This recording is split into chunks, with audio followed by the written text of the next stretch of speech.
장애인 문화복지신문 제380호 제9면 기사입니다. 성남시 장애인 평생학습 도시 현판식 개최. 성남시는 교육부가 지정하는 2023년 장애인 평생학습 도시로 선정돼 4월 21일 오후 3시 시청 로비에서 현판식을 개최했다. 이날 행사는 신상진 성남시장과 성남시의회 의원, 장애인 기관 장애인 평생학습도시 사업 운영기관 관계자 학습자 등 30여 명이 참석해 장애인 평생학습도시 현판 제막식을 함께했다. 장애인 평생학습도시는 교육부가 지역을 기반으로 한 장애인 역량개발을 지원하고 지역 중심 장애인 평생교육을 활성화하는 사업이다. 시는 앞선 2월 교육부 국립특수교육원이 주관한 장애인 평생학습도시 운영사업 공모에 선정돼 이번 현판과 국비를 받게 됐다. 이에 따라 시는 총 사업비 1억 8천만 원, 국비 9천만 원 포함을 들여 다음 달부터 12월 15일까지 배움이 희망으로 함께 누리는 장애인 평생학습 도시 성남을 비전으로 한 33개의 프로그램을 운영한다. 운영 프로그램은 푸드 스타일링, 플로리스트, 목공, 원예, 사물놀이, 미술음악체육활동, 한국수어 교실, 반려동물 장례 지도사 등이다. 세부 프로그램 내용과 운영 장소는 오는 5월 1일 성남시 평생학습 통합 플랫폼 배움숲 https://sugang.송남.co.kr을 통해 공지한다. 성남시 제1차 추가 경정 예산 5,427억 원 확정. 성남시는 38개 동 행정복지센터의 간호직 공무원을 1명씩 배치해 찾아가는 보건복지 서비스를 시행한다고 12일 밝혔다. 찾아가는 보건복지는 기존의 사회복지와 행정서비스 영역의 간호직 공무원의 역할을 더한 개념이다. 해당 서비스는 간호직과 사회복지직 공무원이 출산 아동 양육 가구, 65세 또는 75세 이상 진입 어르신 가구, 중장년 1인 가구 등 대상 가구를 방문 상담해 필요한 서비스를 연계하는 방식으로 진행된다. 각각의 역할에 따라 간호직 공무원은 혈압, 혈당 측정 등으로 대상자의 건강 상태를 확인하고 의료 정보를 제공한다. 상담 과정에서 건강위험 신호를 감지하면 병원을 연계한다. 사회복지직 공무원은 대상자의 욕구에 맞춰 정서, 일상생활, 주거, 돌봄 등 사회서비스 관련 정보를 제공한다. 일상생활에 어려움을 느끼는 건강위험군으로 판단되면 사회복지급여, 긴급지원 등을 연계하고 보건소에 의뢰해 사후 관리를 받도록 지원한다. 동행정복지센터로 찾아오는 이들에 대한 보건복지 상담 서비스도 병행한다. 이를 통해 지역 주민의 건강 수준을 높이고 복지 사각지대를 발굴 지원한다. 성남시 장애인 주간보호시설협회 2020세 장애인이날 연합행사 우리 함께 하는 날 성황리 행사 진행. 성남시 장애인 주간보호시설협회는 4월 21일 금에 성남시 할렐루야 교회에서 연합행사인 2020세 장애인의 날 우리 함께 하는 날이 개최되었다. 이날 행사는 성남시 장애인 주간보호시설협회에 소속된 10개 기관의 주간보호센터 이용인들과 지원인력 330여 명이 참석하여 대규모 행사로 성공적으로 진행되었다. 이번 행사는 장애인의 날을 기념하여 열렸으며 이용인들을 위한 다양한 프로그램이 준비되었다. 특별히 신상진 성남시장이 참석하여 이날 모인 이용인과 종사자를 격려하였으며 10개 시설 대표 이용인과 함께 장애인의 날을 축하하는 케이크 커팅식이 진행되었다. 또한 신상진 시장에게 앞으로도 장애인 복지 발전을 위하여 노력해 주시기를 바라는 마음을 담아 대표 이용인이 직접 꽃다발을 전달하는 시간도 가졌다. 이 행사는 2부로 나누어져 10개 시설 모범 이용인 시상식과 가수 공연, 마술 그림자 버블 공연 등 다양한 프로그램이 연이어 진행되었다. 이 자리에 모인 330여 명의 성남시 주간보호센터 이용인과 종사자들은 오랜만에 다 함께 한자리에 모여 즐거운 시간을 보냈다.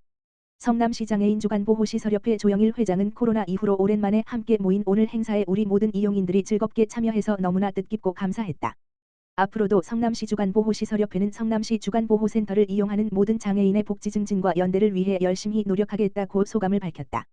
성남시 70세 이상 어르신의 연 최대 23만 원 버스 요금 지원. 성남시는 오는 6월부터 만 70세 이상 어르신의 연간 최대 23만 원의 버스 요금을 지원하는 사업을 편다. 이를 위해 시는 지난해 12월 보건복지부와 사회보장제도 신설에 관한 협의를 마치고 올해 2월 20일 성남시 어르신 교통비 지원 조례를 제정했다. 지원 대상은 성남시에 주민등록을 둔 만 70세 이상이며 올해 지원 인원은 9만 3천여 명이다. 성남 시내를 운행하거나 경유하는 광역 시내 마을버스를 이용하면 분기별 5만 7,500원, 연간 최대 23만 원, 한도에서 결제된 요금만큼 교통비를 지원한다. 지원받으려면 오는 5월 8일부터 31일까지 성남지역 농협은행에서 기존의 지하철 무료 이용 카드인 G패스 교통카드, G패스 카드를 재발급받아야 한다. 시는 이 교통카드로 결제된 버스 이용요금을 6월 사용분부터 분기별로 정산해 대상자 계좌로 지급한다. 성남시 관계자는 어르신 버스 요금 지원은 교통비 부담을 덜어 이동권을 보장하고 여가, 문화, 사회활동 전반에 도움이 될 것이라고 말했다. 성남시 숲체험 산림치유 숲해설 산림복지 프로그램 운영. 성남시는 오는 12월 21일까지 청계산, 위례공원 등 지역 내 5곳 자연녹지 공간에서 유아숲 체험, 산림치유, 숲 해설 프로그램을 총 1950회, 회당 20명 내외, 운영한다. 도심 속 숲에서 시민에게 힐링의 기회를 제공하기 위해 사업비 2억 9천만 원을 투입해 무료로 운영하는 산림복지 프로그램이다.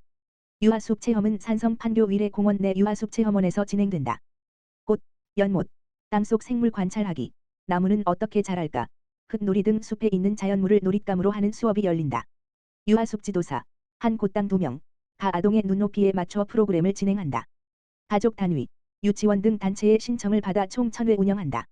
산림치유는 산성 유원지 치유의 숲에서 진행된다.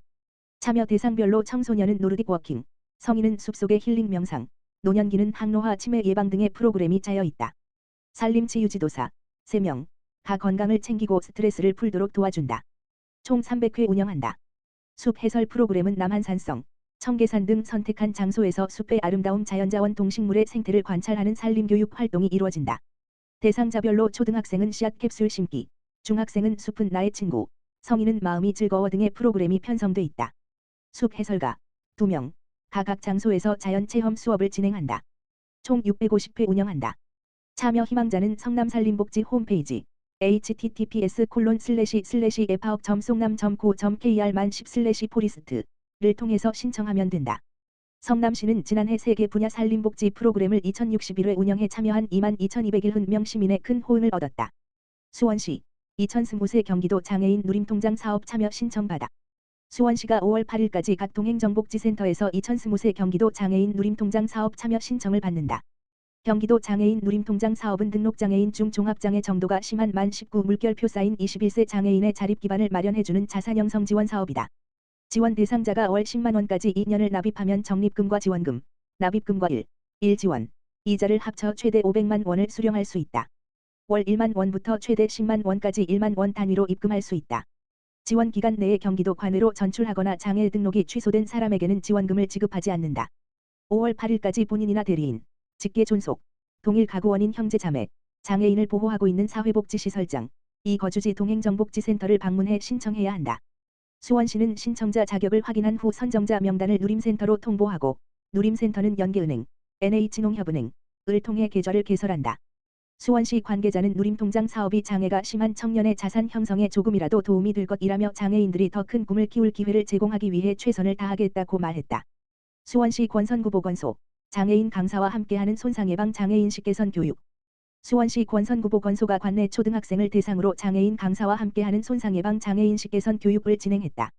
교육은 18, 20일 오현 초등학교, 25일 오목 초등학교 교실에서 각 3회씩 이루어졌다. 사고로 척수가 손상돼 휠체어를 타는 장애인 강사가 본인이 겪은 사고 사례를 소개하고 우리나라 장애인 현황 장애 발생 원인 등을 설명했다. 학교와 생활공간 주변에서 발생할 수 있는 사고와 손상 예방법, 장애 발생 예방 5계명 등도 교육했다. 강사는 등록 장애인의 80%가 후천적 질환이나 사고로 인한 장애라며 손상됐을 때 심각한 장애를 유발하는 뇌와 척수 손상은 특히 조심해야 한다고 강조했다. 장애 발생 예방 5계명은 길을 건널 때는 횡단보도로 건너자. 차를 탈 때는 꼭 안전벨트를 하자. 학교, 놀이터, 아파트 난간에서 위험한 놀이를 하지 말자. 수영장, 계곡, 바닷가에서 다이빙하지 말자. 너무나 위험한 오토바이, 청소년은 절대로 타지 말자. 등이다. 권선구보건소 관계자는 이번 교육이 초등학생들이 일상 속 사고 위험에 대한 경각심을 느끼고 장애에 대한 편견을 지우는 시간이 되길 바란다며 더 많은 학생이 참여할 수 있도록 하반기에도 교육을 마련하겠다고 말했다. 한편 권선구보건소는 매주 목요일 홈의실장애인 복지관에서 장애인의 통증 관리 기능 유지를 위한 한의과 진료 상담을 받을 수 있는 건강케어 교실을 운영하고 있다.